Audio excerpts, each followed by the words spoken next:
જય રણછોડ મિત્રો, સ્વાગત છે તમારું મારા નવા વ્લોગમાં। મિત્રો, ડાકોરમાં સત્યનારાયણ મંદિર જે છે તેના દ્વારા એમની જે જગ્યા છે રાધાકુંડ બાજુમાં, ત્યાં કથા થઈ રહી છે અને ભવ્ય મંડપ છે અને બહુ જોરદાર નજારો છે। સનાતન ધર્મનો બહુ મોટો પર્વ છે। તમે બી આ કથાના દર્શન કરો।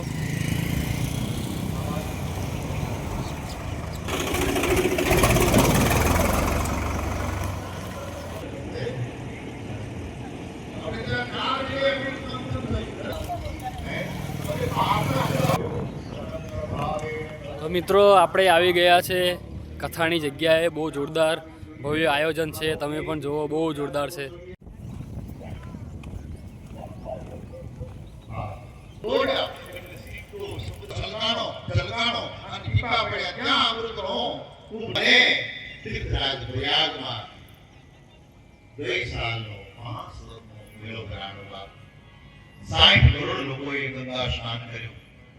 ત્રિવેણી સ્નાન કર્યું, સંતોના દર્શન કર્યા। વિચાર તો કરો, જેટલું કુંભમાં સ્નાન કરવાથી પુણ્ય મળે, જેટલું કુંભમાં દાન કરવાથી પુણ્ય મળે, જેટલું કુંભમાં સેવા કરવાથી પુણ્ય મળે, એટલું જ અહીંયા તમને પુણ્ય મળે। બાપ એટલે પાછળ ન પડતા।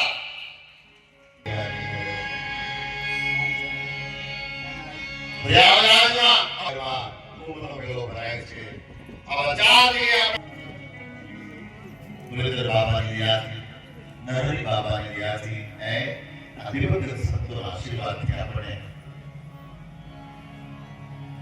એ કુંભના મેળામાં બધા સંતો પધાર્યા। આપણા શાસ્ત્રો અને પુરાણો કહે છે, હે બ્રાહ્મણ દેવતાઓ, કોઈના કોઈ રૂપમાં ભગવાન કુંભના મેળામાં આવે છે। અધિકારી વ્યક્તિ જેના દર્શન કરી શકે છે। બાપ, કુંભના મેળામાં એટલું મહાત્મય હોય છે કે હે બહેનો માતાઓ, 1 રૂપિયાનું દાન કરીએ તો 1000 રૂપિયા, 1000 માળા જપવાનું પુણ્ય, એક વ્યક્તિને ભોજન કરાવીએ।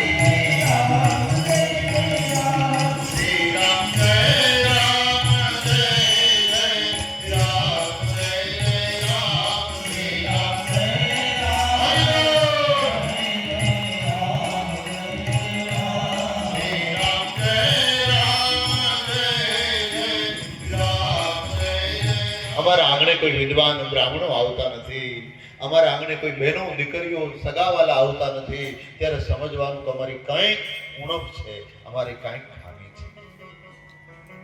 મહેમાનોના ચરણોમાં એવી રજ હોય છે બહેનો માતાઓ કે આપણા ઘરની પ્રગતિ થાય, આપણો જીવન વિકાસ થાય। એમાં એ સંતો આવે તો ક્યાં વાત કરવાની બાપ? એટલા માટે તો આપણે ત્યાં ઝીલણીઓ ગાઈએ છીએ।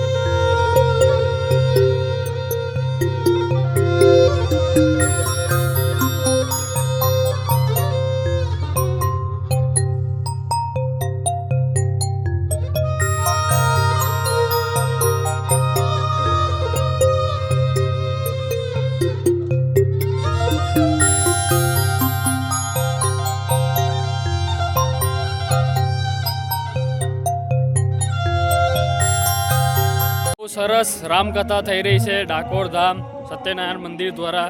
બહુ આનંદ આવ્યો અને બહુ સરસ આયોજન છે। ભવ્ય મંડપ છે, આવો મંડપ તમે ડાકોરમાં પહેલી વાર જોયો। જય શ્રી રામ, જય શ્રી રામ, જય શ્રી રામ, જય રણછોડ, હરે કૃષ્ણ।